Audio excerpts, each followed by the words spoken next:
Tutoriales de contabilidad. En esta ocasión vamos a estar viendo la webinar número 1, el teórico de contabilidad.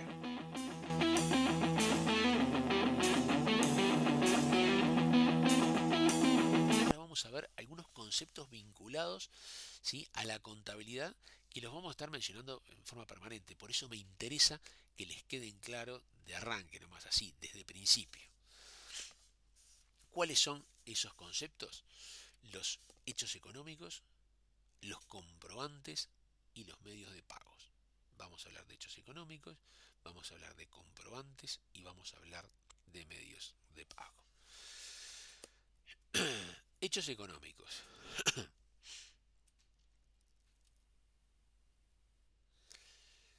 Por acá dice, ¿no?, que la contabilidad es una ciencia que se centra en la generación de información de una entidad hacia terceros. A los efectos de poder brindar la información, la contabilidad procesa los hechos económicos que se producen en la vida de una empresa. Y sistema mediante genera la información requerida. Es la definición de contabilidad que dimos hace un ratito. Recién dijimos, la contabilidad lo que hace es procesar las cosas que suceden en la vida de una empresa. ¿Y qué son qué parte de las cosas que suceden en la vida de una empresa le interesa a la contabilidad? Bueno, aquellas que de alguna forma afectan al patrimonio.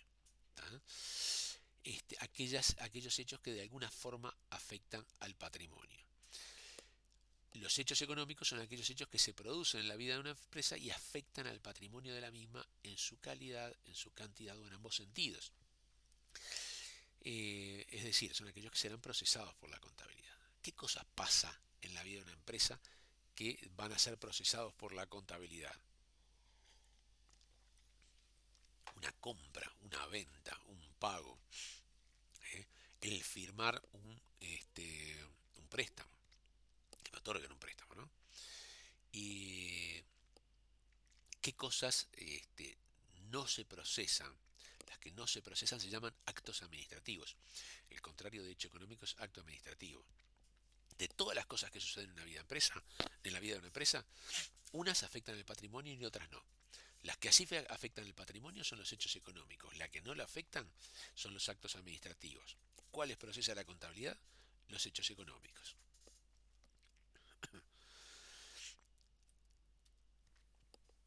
Y los hechos económicos los podemos clasificar, ¿eh?, según el tipo de variación que produzcan en la empresa, en estas tres clasificaciones: permutativos, modificativos y mixtos.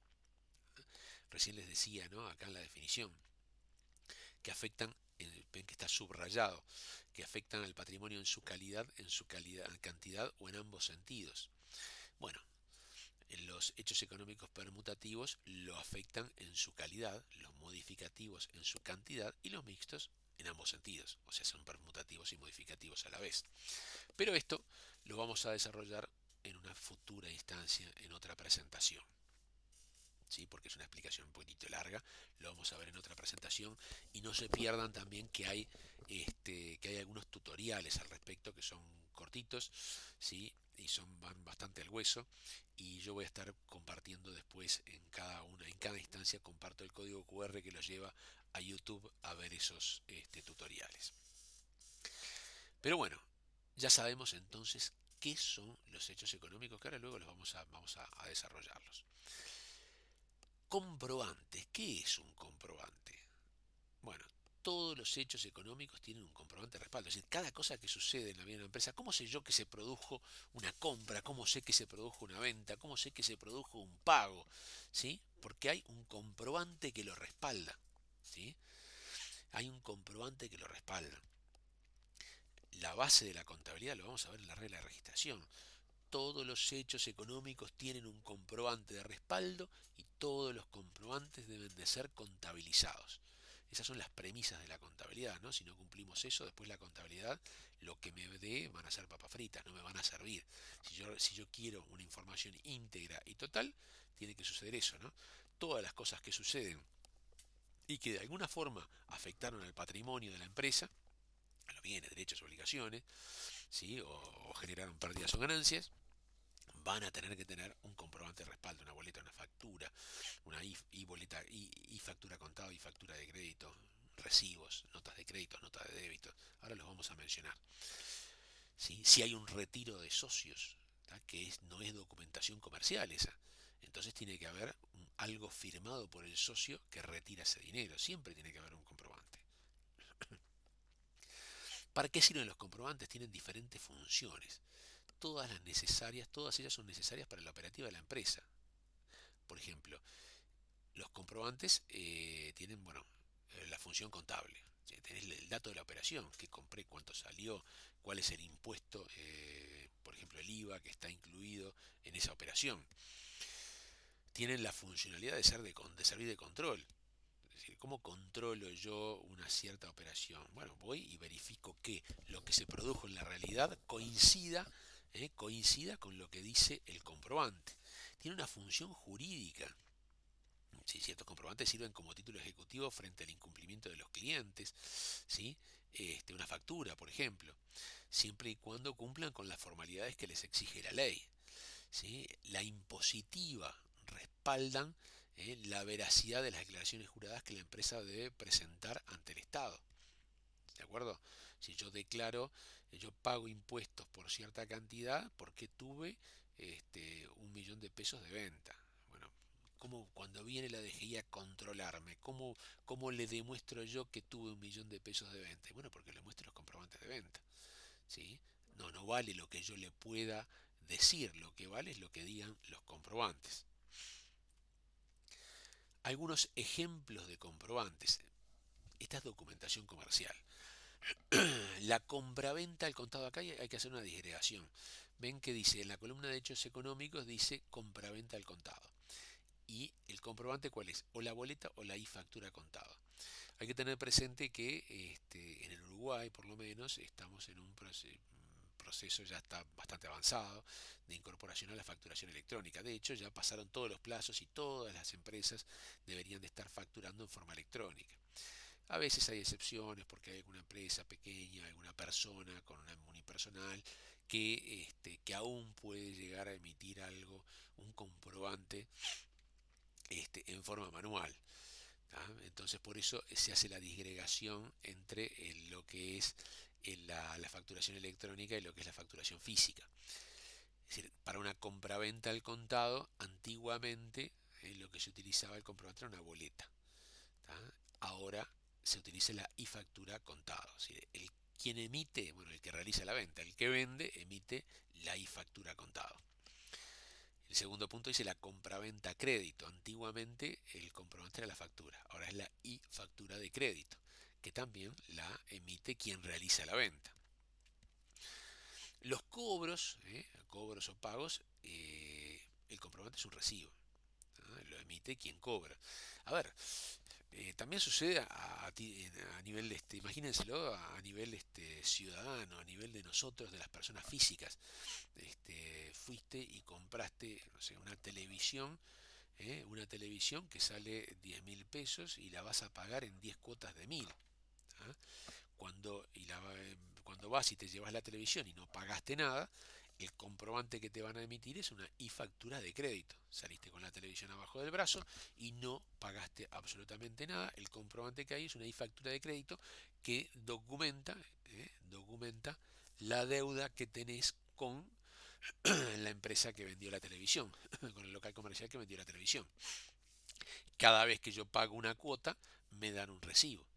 ¿Sí? Voy, pago una cuota, me da un recibo de 1.000, pago otra cuota, otro recibo de 1.000. Cuando la suma de los recibos suma el total de la factura, quiere decir que la terminé de cancelar. Si el recibo es el comprobante de pago, de cancelación de los créditos, de las I-facturas de créditos, antiguamente de las facturas. El comprobante de aumento de deuda es una nota de débito. Por ejemplo, el recargo por intereses, menciona allí. Disminución de la deuda, nota de crédito, nota de débito, aumento de deuda, nota de crédito, disminución de la deuda. A ver, tengo la empresa, fui y compré, compré para los empleados de mi empresa, compré 5 laptops, ¿no? Porque la gente trabaja en su casa, entonces le tengo que dar un laptop a cada uno, compré 5. Cuando los traigo, hay uno que no está funcionando, compré los laptops 100.000 pesos, 20.000 pesos cada uno. ¿Ah? Me dan una I-factura de crédito.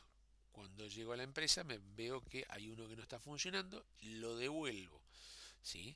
Lo devuelvo. Yo debía 100.000 pesos, 20.000 por cada laptop. Devuelvo uno, ¿sí? Y me queda, lo que me van a emitir, el comprobante es una nota de crédito por los 20.000 pesos de uno de los laptops. O sea, tenía una deuda de 100, me devuelvo uno, me quedo con una deuda de 80. ¿Sí? Y lo que voy a cancelar, por lo que tendré recibo después, es cuando pague los 80 restantes. A esa deuda de 100 la voy a cancelar.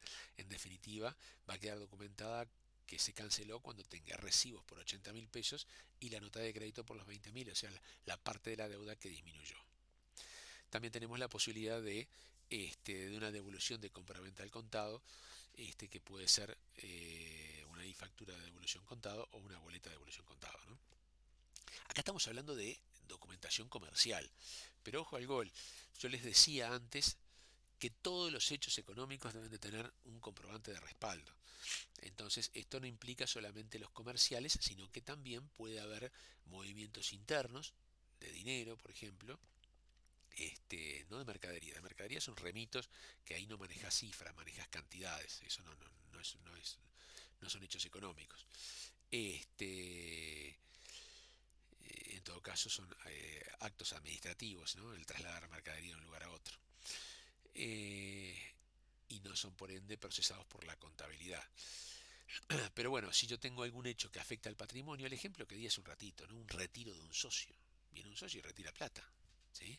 A cuenta de la distribución de utilidades que se dará a futuro. Bueno, entonces le hacemos firmar un comprobante, le hacemos firmar a esa persona, a ese socio, un comprobante interno para que exista un comprobante y que pueda ser contabilizado. Recuerden que para ser contabilizado tiene que existir un comprobante. Estos son la documentación comercial, que son los más comunes. Acá explica la presentación todo lo vinculado a la facturación electrónica, ¿no? La facturación electrónica, lo que emitimos son comprobantes fiscales electrónicos, eso que se llama CFE, que sustituye la emisión de papel, ¿sí? La idea es que las empresas contratan servicios de facturación electrónica y dejan de imprimir documentación comercial en papel.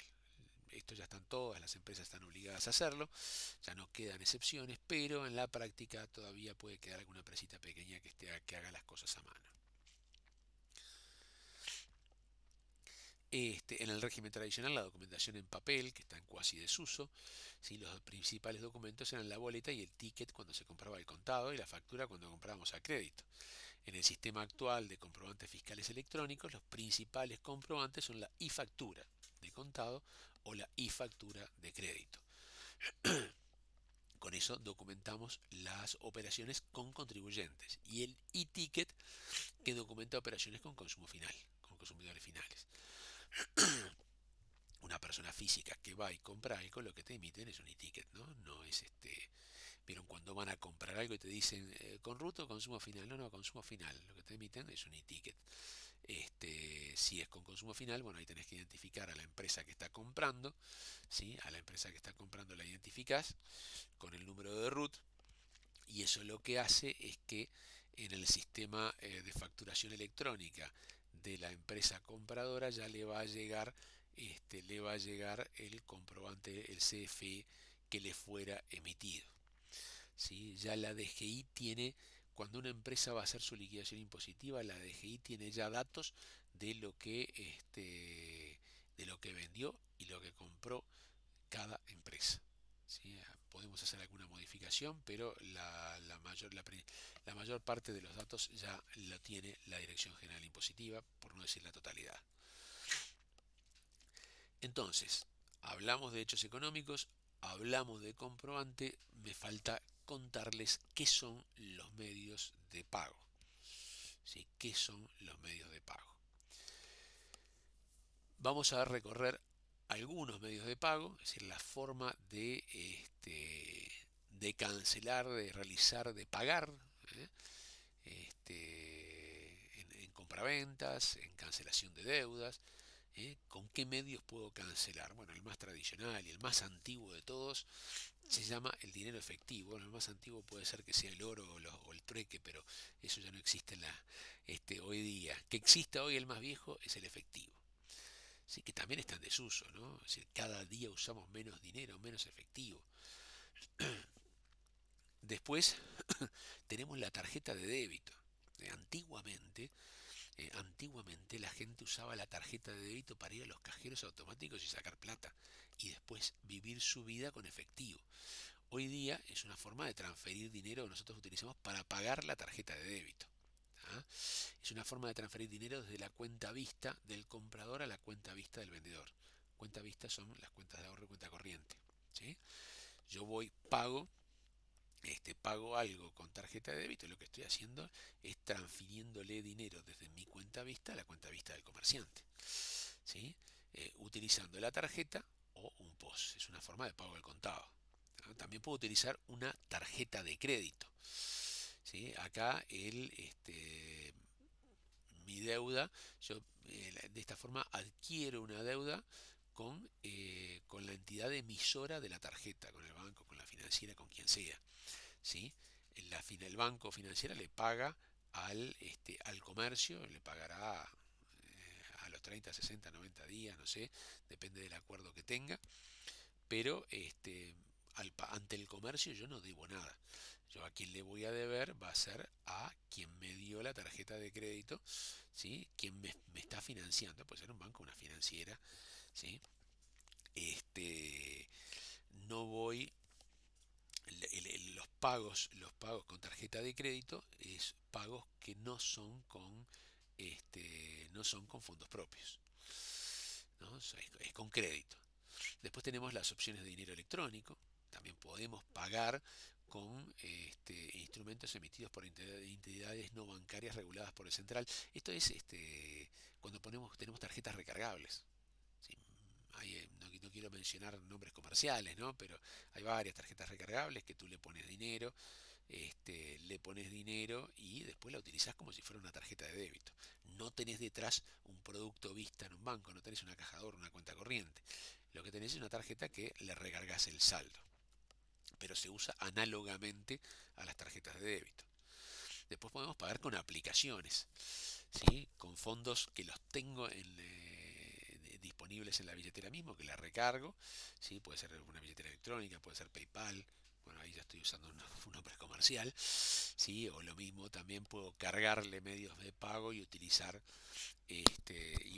pagar con QRs, como es alguna aplicación como la de Mercado Pago, la que estará sacando el Banco República acá en Uruguay. Puedo pagar con cheque también, ¿sí? Los cheques son un orden de pago. ¿Ah? Un cheque es un orden de pago. Dice la letra, es un formulario, un formulario que el banco entrega a los clientes que son titulares de cuentas corrientes. O sea, te dan una chequera. Cuando tenés una cuenta corriente, te dan una chequera y vos liberas, firmás el papel, pones la cantidad y se lo das a una persona. Esa persona lo puede ir a cobrar en ventanilla del banco o lo puede depositar en su cuenta, ¿no? Por supuesto, tú tenés que tener fondos, tiene que tener plata tu cuenta para hacer frente al dinero de ese cheque si no será rechazado, ¿sí? Y bueno, existen penalidades muy graves para las personas que emitan cheques sin fondos, ¿no? Los cheques son algo que están cayendo en desuso también. ¿Por qué razón? Bueno, porque han sido sustituidos por las transferencias, que ahora las vamos a ver en un ratito. ¿Tá? ¿Qué sentido tiene tener yo que tengo una cuenta corriente, comprarle al banco una chequera y poner un papelito, firmarlo y demás, cuando desde mi teléfono puedo transferirle plata, ¿no? No tiene mucho sentido. Por eso están en desuso. Los que sí se mantienen son los cheques de pago diferido. Es análogo al cheque, pero tiene una fecha a partir de la cual la puede cobrar. ¿Sí? Hoy es 4 de abril. Yo emito un cheque con fecha de vencimiento 31 de mayo. Entonces, la persona que recibe, hoy yo no tengo por qué tener fondos, no tengo por qué tener plata en la cuenta. Tengo que tenerla el 31 de mayo. Entonces, hoy emito con fecha 31 de mayo y quien toma ese cheque no va a poder cobrarlo ni depositarlo hasta esa fecha, ¿sí? Lo que tienen los cheques, la particularidad que tienen los cheques es que si el que tiene el cheque, yo le pagué a alguien con un cheque por 100.000 pesos, con fecha de vencimiento 31 de mayo, pero el que recibe el cheque necesita la plata hoy, lo que puede hacer es descontar el cheque. Descontar el cheque, digamos, una forma de venderlo. Va al banco y le dice, tengo un cheque de tal empresa, de tal persona. El banco se queda con el cheque, espera hasta el 31 de mayo, se queda con ese cheque de 100.000 pesos y le da a la persona 98.000 pesos, por decir algo, ¿no? Es decir, gana los 2.000 de diferencia por esperar hasta el 31 de mayo. Esa es la particularidad que tienen los cheques diferidos, pueden ser descontados. Sucede lo mismo con los conformes, ahora después lo vamos a comentar. La letra de cambio, las letras de cambio es, como dice al final, es una suerte de cheque emitido contra una cuenta de una institución financiera. Imagínense una persona que tiene una caja de ahorro, que no tiene cuenta corriente, no tiene cheques. ¿Tá? No tiene cheques y va a comprar. ¿Se acuerdan cuando hablamos del patrimonio al principio de todo y decíamos, bueno, alguien va a comprar un apartamento de 100.000 dólares, financia con el banco 60 y paga en el momento 40? Bueno, ¿quién va a pagar 40.000 dólares en efectivo? Nadie va a ir a pagar a poner 40.000 dólares en efectivo. Tampoco nadie te va a aceptar 40.000 dólares en efectivo. Nadie en su sano juicio lo va a hacer. Es decir, yo no sé de dónde viene ese dinero, no tengo mecanismos para controlar que los billetes sean buenos, existe un riesgo terrible de que quede con 40.000 dólares en mi casa con una escribanía. Entonces, nadie en su sano juicio va a incluir en una operación 40.000 dólares en efectivo. Bueno, en una operación legal, ¿no? Nadie lo va a hacer. Entonces, ¿qué alternativa tenemos?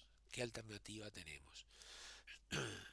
Si yo hago una transferencia, la transferencia a la contraparte le va a llegar al día siguiente.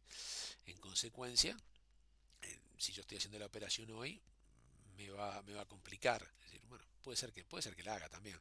Pero una opción, una alternativa, es ir al banco y comprarle un cheque al banco. Un cheque emitido por el banco en el que yo trabajo. Entonces le digo, mira, vendeme una letra de cambio por 40.000 dólares. ¿Sí? El banco lo que va a hacer, me va a quitar los 40.000 dólares de mi caja de ahorros, ¿sí? Se los va a quedar y me va a dar un cheque por 40.000 dólares. El cheque es emitido contra una cuenta del banco, está certificado que tiene fondos, ¿sí? Entonces es reconocido como un medio de pago fidedigno cuando yo voy a la escribanía y pago, o voy a la constructora o donde sea que vaya a hacer la compra o al banco inclusive hacer la compra de mi apartamento, ¿sí? Eso es una letra de cambio, un cheque emitido que se compra para un cheque emitido contra una cuenta corriente de un banco y que le da la certeza a quien lo recibe de que tiene fondos. Si yo tuviera una cuenta corriente, sucede algo parecido, ¿no? Cómo se asegura el cliente, la persona a la que yo le estoy comprando el apartamento, la empresa a la que yo le compro el apartamento, cómo se asegura que tenga fondos. Y bueno, la única forma ahí, en vez de una letra de cambio, sería que el banco me certifique el cheque. No aparece acá los cheques certificados, pero son cheques comunes que tienen el sello del banco dando fe pública de que ese cheque tiene fondos. El banco lo que hace es bloquear esos fondos a la espera de que los vengan a cobrar y por supuesto por este servicio me cobra, ¿no?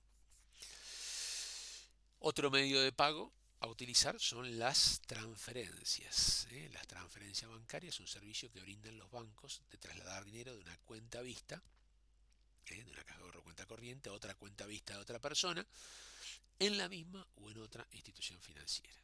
Es una forma de pago al contado. Normalmente se ordena una transferencia desde la web, desde un móvil o desde una aplicación de la institución financiera del ordenante y para poder hacer una transferencia generalmente tenés que cargar tu clave y validarla después con un token que puede ser un mensaje SMS, que puede ser una llave digital. Esto es lo que se llama el doble factor de autenticación, ¿tá? Para minimizar los riesgos de fraude o de robo, ¿sí?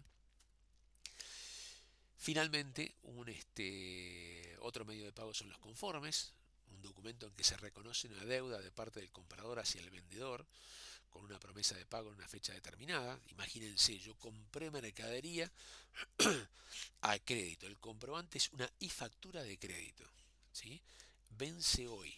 Tengo que pagar hoy 500.000 pesos. No tengo la plata. Voy con mi proveedor y le digo, mira, no tengo el dinero, pero te voy a pagar, te firmo un conforme a 90 días. Me comprometo a devolvértelo en 90 días. ¿Por qué le voy a firmar un conforme? Porque con la factura mi proveedor no puede hacer mucho. Acá en Uruguay no está muy desarrollado el factoring, no se descuentan facturas. En cambio, con el conforme puede hacer lo mismo que con el cheque, llevarlo al banco y descontarlo. Si ese cheque, ese conforme por 500.000 pesos lo lleva al banco, el banco espera los 90 días y cobra los 500.000 pesos y le paga hoy a quien tiene el conforme 480, por inventar una cifra. ¿Sí?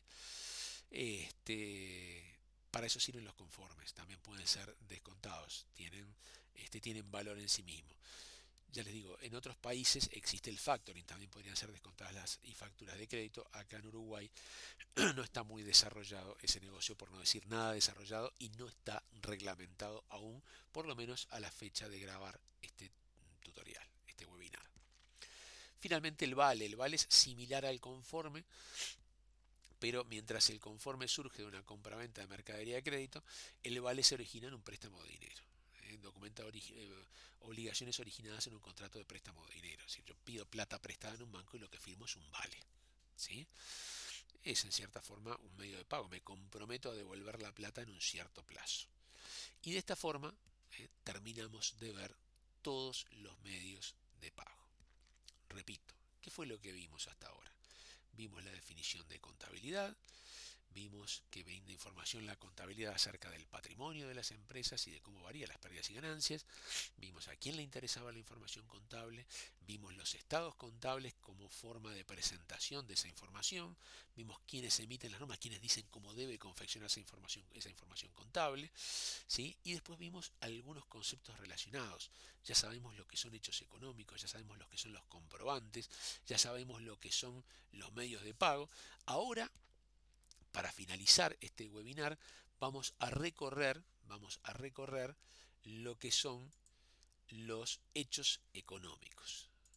Y lo vamos a hacer muy rápidamente. ¿Sí? Muy rápidamente. ¿Sí? Vamos a hablar acá, esta presentación habla de definición, tipología, ejemplos y bibliografía. Los ejemplos se los voy a dejar para que lo vean con un tutorial específico. A modo de definición, bueno, acá primeramente recordemos que la contabilidad es una ciencia que se centra en la generación de información de una entidad, en adelante empresa, hacia terceros. A los efectos de poder brindar esa información, la contabilidad procesa los hechos económicos que se producen en la vida de la empresa y sistema mediante genera la información requerida. Esto es lo que acabamos de conversar cuando vimos la definición de contabilidad. Lo que hace la contabilidad es generar una base de datos con información acerca de operaciones de una empresa y luego extrae desde allí información útil para entidades dentro y fuera de la misma que la utilizan para la gestión, para la toma de decisiones, para el control y para brindar transparencia, entre otras funcionalidades. Estamos recordando lo que vimos recién. Entonces, esos eventos que se producen en la vida de la empresa y son registrados por la contabilidad se llaman hechos económicos. Los hechos económicos son aquellos hechos que se producen en la vida de la empresa y afectan el patrimonio de la misma, en su calidad, en su cantidad o en ambos sentidos. La definición la habíamos visto recién. Es decir, que son aquellos que serán procesados por la contabilidad con el fin de brindar la información. Esto es lo que habíamos visto recién en la definición. El patrimonio de la empresa, les recuerdo que son los bienes, derechos y obligaciones, y cuando hablamos de variaciones, de lo que hablamos son de las ganancias y pérdidas. Tipología. Los hechos económicos los podemos clasificar según sean permutativos, modificativos o mixtos. Los permutativos son aquellos hechos que se producen en la vida de la empresa y afectan cualitativamente al patrimonio. Si le afectan la composición del patrimonio, pero no su monto. Los modificativos, son aquellos que afectan cuantitativamente el patrimonio, o sea, afectan el monto.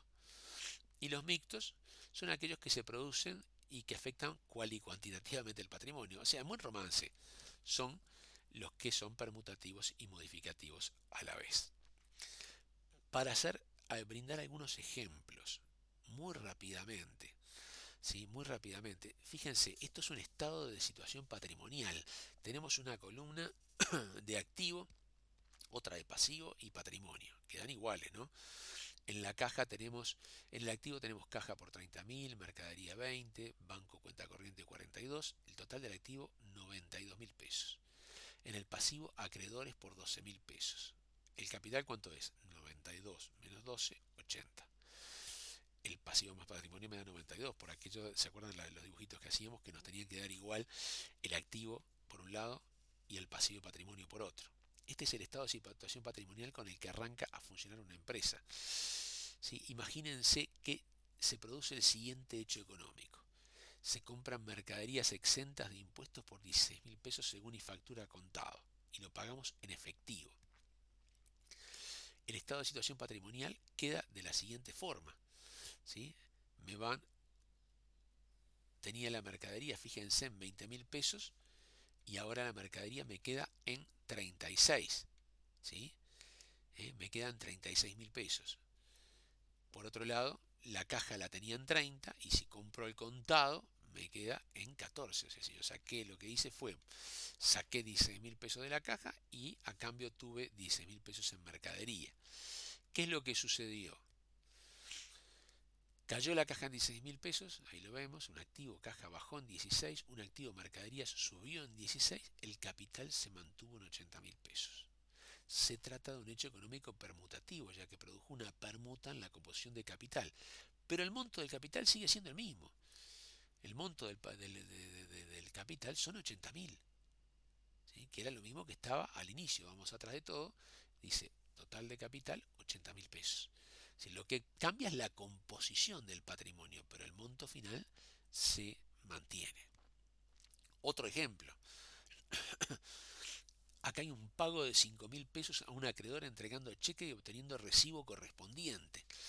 ¿Ah? Acá tengo, partiendo del estado de situación patrimonial anterior, ¿sí? Le pago con un cheque, ¿sí? A un acreedor. ¿Se acuerdan? Volvemos para atrás.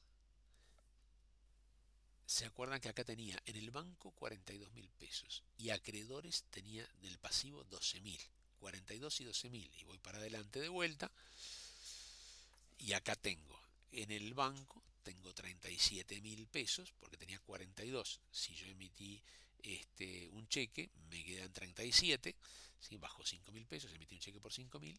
Y si le pagué a un acreedor que le debía 12, le quedó debiendo 7.000. El capital sigue siendo 80. Lo que varía es la composición, ¿sí? Lo que varía es la composición del patrimonio, ¿sí? El monto final se mantiene, es un hecho económico permutativo, dice acá. Explica por qué el capital se mantiene en 80.000. Otro caso, acá pago la OCE. Pago la OCE. ¿Por cuánto? 600 pesos. ¿Se acuerdan que la caja estaba en 14.000? Ahora me quedó en 13.400. ¿Y qué sucedió? El activo bajó, quedó en 86.400 y el capital bajó. ¿Sí? Bajó a 79.400. Lo único que hice fue pagar la OCE 600 pesos con efectivo. Fíjense, un activo caja cayó 600, el capital cayó en 600. Como se modificó el monto final del capital, es un hecho económico modificativo. ¿Sí? Ahora, vamos a pensar un poquitito. Cuando los hechos económicos permutativos, yo compraba mercadería en efectivo, entonces bajaba el efectivo y subía la mercadería. ¿Por qué bajaba el efectivo? Porque tenía más mercadería. ¿Cómo financié la compra de mercadería? Con efectivo que ya no tengo. ¿Sí? Pagaba a un acreedor. ¿Por qué salió dinero del banco? Porque lo usé para pagar una deuda. ¿Cómo pagué la deuda? Con dinero que salió del banco. Siempre existe el concepto de partida doble en contabilidad. Es lo básico de la contabilidad, que después lo vamos a ver en la parte práctica. Siempre hay una partida doble. Acá, en este hecho económico modificativo, lo único que sucedió es que bajó la caja. ¿Por qué bajó la caja? Porque pagué la OCE. No me voy a decir yo que pagué la OCE. ver reflejado eso? Bueno, se va a ver reflejado en el estado de resultados, porque cayó el patrimonio. Una disminución del patrimonio es una pérdida, ¿sí? Y las pérdidas y las pérdidas implican disminuciones patrimoniales, ¿sí? Y se ven entonces, se registran en el estado de resultados. Voy a tener una línea que va a decir gastos generales, ¿eh? Por el concepto por la OCE que pagué, que va a decir 600 pesos. ¿Sí? Este es un hecho económico modificativo. Es importante que tengan claro esto del estado de resultados. Y finalmente, acá tenemos una comisión por intermediación según y factura contado 1.500 pesos. Acá sube, ¿eh? La caja en 1.500. El activo aumenta 87.900 y el capital sube 80.900. El mismo criterio. El anterior era un modificativo de pérdida. Este es un modificativo de ganancia. ¿Sí? Finalmente, el último ejemplo es una venta de mercaderías por 26.000 según y factura contado, costo de ventas 19.000. ¿Qué quiere decir esto? Mercadería que me costaron 19.000 pesos, las vendo en 26. Siempre con el supuesto de contado, ¿no? Es y factura contado. Fíjense, el estado de situación patrimonial me queda de esta forma. ¿Sí? Voy a recibir dinero, me crece el activo, ¿sí? Pero también me decrece la entrega de mercadería. Yo entrego mercadería, me baja el saldo de mercadería en 19 y me aumenta el saldo de caja en 26. ¿Qué es lo que sucede acá? En este caso, un activo, la caja sube en 26.000 pesos y un activo, mercadería, baja en 19. Pero lo que sube un activo es distinto de lo que baja otro. Entonces el capital aumenta por la diferencia, por 7.000, por la ganancia que tuve, ¿no? Si vendí algo que me costó 19 y lo vendí en 26, gané 7. Acá y en todas las escuelas del país. En consecuencia, en consecuencia, se trata de un hecho económico mixto. Porque hay una permuta en la composición del capital, sí, es correcto. ¿Sí? Se entrega un activo a mercaderías a cambio de otro efectivo, pero por importes diferentes. Entonces, como los importes diferentes son diferentes, varía el capital por la diferencia. Yo entrego mercaderías que me había costado 19 y a cambio recibo 26.000 pesos en efectivo. Gano 7, el capital, el patrimonio, el capital me aumenta en 7.000 pesos. Es un hecho económico mixto de ganancia. De esta forma la empresa incrementó sus activos, en consecuencia su patrimonio, en consecuencia generó una ganancia, lo que hace incrementar el capital y el patrimonio. La ganancia generada, al igual que todas las pérdidas y ganancias, aparece en el estado de resultados. Es importante esto. Así como en el estado de resultados, en los hechos modificativos de pérdida, vamos a aparecer una línea que va a decir gastos generales con lo que perdí, va a aparecer una línea que va a decir comisiones cobradas con lo que gané de la comisión. Acá va a aparecer, voy a reconocer una ganancia por los 26.000 pesos de la venta y voy a reconocer una pérdida por los 19.000 del costo de ventas. Pero bueno, todo esto está mucho mejor explicado en este tutorial. ¿Sí? Les invito a que vean este tutorial de hechos económicos en el cual se explica mucho más detenidamente el, la tipología de hechos económicos y además se brindan ejemplos ya también con estado de resultados, ¿sí? Yendo muchísimo más al hueso. Considero que este tutorial es un complemento ideal de este webinar y es un complemento ideal para el tema hechos económicos, para preparar el tema hechos económicos de cara al, al examen. Y bueno, y de esta forma llegamos al final. Y de esta forma hemos llegado al final del presente tutorial. Por consultas, comentarios, aportes y críticas, puedes escribirme a la dirección que aparece en pantalla. Muchas gracias.